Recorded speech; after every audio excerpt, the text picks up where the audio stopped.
Today I'm going to be making a small batch of soap. It's going to have 70% olive oil and 30% coconut oil, so it's going to be vegan friendly, a good soap for if you have dry skin, but it's still going to have a nice lather to it. A lot of times when you do a 100% olive oil bar, it just doesn't lather as well, so that's why I'm going to be doing 30% coconut oil today. For supplies, you will need goggles. I still don't have goggles. I've been using sunglasses. I'm sure the dollar store has goggles, but man, I haven't picked any up. Gloves. I like to use a thicker glove because if fly touches that, you don't want that getting on your skin. These are the molds I'm going to be using. I'm thinking I'm only going to need this one. If you don't have any silica molds, you can just line a cardboard box with parchment paper. That would be great. I like to have a big scoopy spoon to scoop the soap out when it's done and put it into the mold. And then I like to have a spatula to scrape the bowl clean with. And this is the bowl I'm going to be using. It's pretty big and it's nice and clear, so you guys are going to be able to see what I'm doing. I also have a digital scale. And most importantly, well, almost most importantly, I have my stick blender right here. And then I do not have a lye pitcher anymore, so I'm going to be using this recycled glass jar and a spoon. Whatever you do, you just need to have separate stuff. You don't want any of your kitchen stuff to be coming into contact with lye water. And it is best to have plastic because then you can put it in a sink filled with ice water to cool it down. I mean, like have your hot lye water in here and then sit the jar in icy water, but I can't do that because my jar is glass, obviously, so I'm just gonna have to be patient with that. And I like to have this thermometer. It's infrared. And then obviously we're gonna have coconut oil and olive oil and distilled water. It's best to have distilled water if you can, because otherwise you can get little yellow spots in your soap and just other things from not having a good pure water. At the very least, try to use filtered water instead of tap.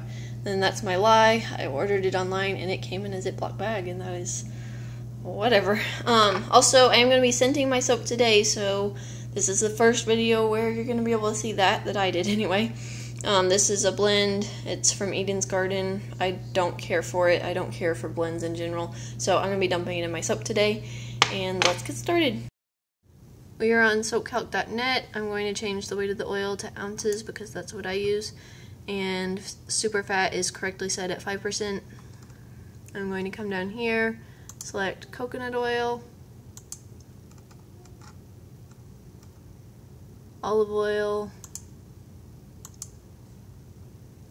and I used 12 ounces of coconut oil and 28 ounces of olive oil. I'm gonna click calculate recipe, view or print recipe. And right here is where it tells us how much water, how much lye, what your oil weight is. This right here is your recipe. And it gives you the ranges for how your bar of soap will turn out. It's good to pick numbers that are within your range. If you're having trouble with that, you might use a recipe that someone else has made. Or if you know what oils to add to fix these values, that would be good also. But the key thing for this recipe is just 30% coconut oil and 70% olive oil. So you can use whatever weight of oils you need to, but this is just the key part right here to getting a bar that is not that it's not dry and it has a nice lather to it. So that is it for this part. To weigh my water, I'm going to put this jar on the scale and just tare it, and then I'm going to be adding 15.2 ounces of water. To measure my lye, I'm going to be putting it in this plastic cup that I can just throw away when I'm done, and I'm going to tare that. I have my lye measured out in my cup. And now I'm going to be very gradually adding my lye to my water, in a way to remember to always put the lye in the water, not the water to the lye, is just think about snow falling on a lake. Don't do it the other way around or you'll have an explosion. Oh, that would not be good. So you just add it slowly. I would be stirring slowly as I add, but I don't have a free hand to do that, but that's okay. And normally if I wasn't taking video, I would have my vent on. I'll make sure to turn it on when I start stirring it. You'll see the jar, or the pitcher, start to steam up because of how hot this water is going to get. It's going to get to about 200 degrees.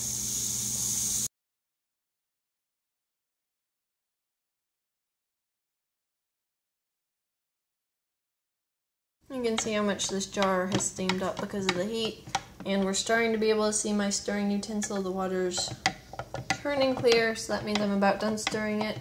I'm just stirring it very slowly. It only takes a minute. I have my lye water sitting out of the way cooling. I'm not going to knock it over while it's all the way over there. I'm going to start measuring my oils out while I wait. So I got my scale on. I'm going to put my bowl on and tare. And I'm going to do my coconut oil first. I'm adding 12 ounces, so that's nearly this whole jar. I have actually stuck this in the microwave to melt it, so it would be easier to weigh. Another thing you could do is just like stick it on top of the dryer or something.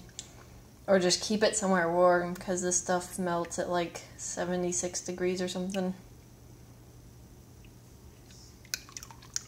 Almost there. It's perfect, just right at 12 ounces. I'm going to start adding my olive oil, and I'm going to put 28 ounces of olive oil in, so I'm going to go ahead and tare this so I don't have to do math.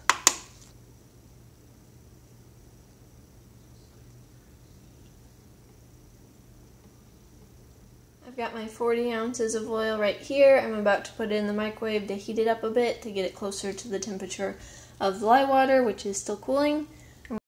I just checked the temperature of the lye water. It is at 165 degrees, so I'm actually going to let that sit for a little while. It's probably going to be a while before it gets down to about 125, and then I'm going to stick this bowl of oil in the microwave to get that up to 125. That's just the temperatures I like to work with. I prefer for the oil to be within 10 degrees of the lye water. I just feel like it reaches trace faster if you do it that way. Some people use room temperature oils, and that's fine too. But I'm going to start cleaning up my mess, and then I'll heat the oil and start mixing. Okay, so my lye water has cooled down to 125 degrees. My oil, on the other hand, though, is at 135 degrees because I put it in the microwave too long. Yep. Wish I didn't do that. I actually ended up standing here waiting for the oil to cool. So anyway, I'm just going to slowly add my lye water to my oil. And I have this spoon right here that I'm going to use to stir it. And different people have different preferences about what temperature you should soak at. I just go for about 125 degrees, and I like my oil and my lye to be within 10 degrees of each other. But different people are different. Also, I didn't say this, but if you aren't working, well, you should be working in a well-ventilated area regardless, but a good thing to do would be to wear a breathing mask, or there's people who even make soap outside, but that's not me today. Okay, so I'm going to stir this for a little bit before I get my stick blender. And you'll see it change from clear to a more whitish.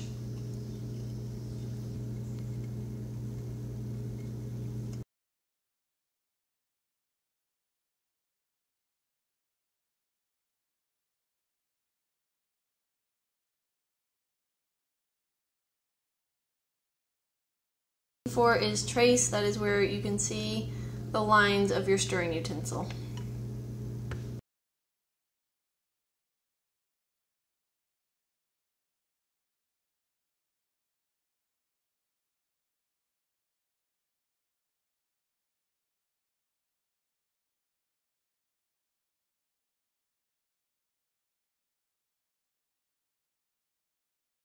As you can see, I made a little splatter with the stick blender on the side of my bowl, and it did get on the stove regardless of that, I'm going to be wiping everything down with vinegar because I believe that's just a good, safe thing to do.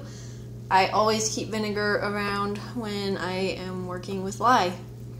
So this soap has reached trace. Some people say that I overprocess my soap. I don't think I'm guilty of that this time because last time I had it basically looking like pudding, like a thick pudding, and people were commenting on that. So I'm going to go ahead and add my essential oil. I probably should have even done that already since I have reached trace, but whatever. It's not too late. I'm just going to stir that in real quick, and then we're going to be putting this into a mold. I don't think I'm going to need my stick blender to do the essential oil. I usually just use a spoon. And yep, that's all there is to it. I will put some links below for adding essential oil, like how to calculate the amount, because essential oils, some are stronger than others, so there's some guides out there that are really helpful for helping figure that out. So now we are ready to put the soap in the mold. If you were using like a box mold, you could just pick up the bowl and dump it in, but since I'm doing these little molds, I'm just going to use this spoon. I wish I had like a big soap bowl with a pour spout. That would be perfect for this, but that's okay. So this soap took a little over 10 minutes to reach trace. That seemed like a while to me. I'm guessing it's because my temperatures could have been a little bit closer together. But that's okay. I always alternate stirring and the stick blender. I'm not sure if I got enough footage of that, but that's what I do. And these little parts right here that are getting messy, I just leave those because they'll dry and you can scrape them off. And I put together a little bag of all my soap scraps and I can just melt that into bars or just use it somehow. If you made laundry soap, that would be a good way to use up soap scraps.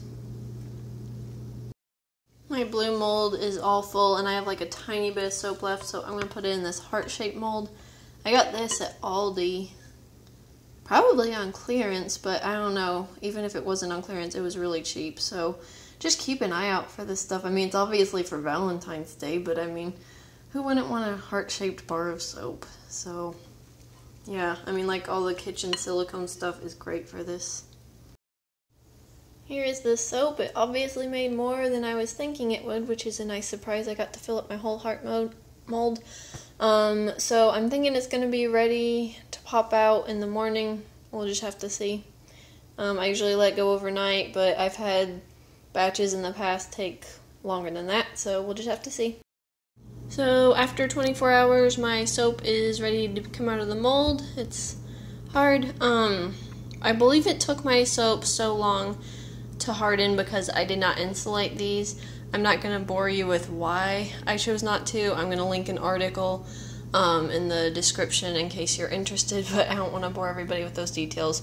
I mostly didn't do it because I did not have a piece of cardboard to put over the soap. Normally I would put towels down over my soap, but I didn't this time. So anyway, I'll link that below, and I'm going to get these transferred to a wire rack. I've been using my crinkle cutter to give the soaps a nice finish. You could probably tell, but when I put my soaps into the mold, they were a little bit lumpy. I really should have taken like a spatula and kind of smoothed it down, but it's okay because I really like to use my crinkle cutter and give it this kind of finish if it doesn't turn out smooth. So there you have it. I always let my soap cure for 6 to 8 weeks on a wire rack. Thank you for watching. I'll try to reply to comments below if you have any questions.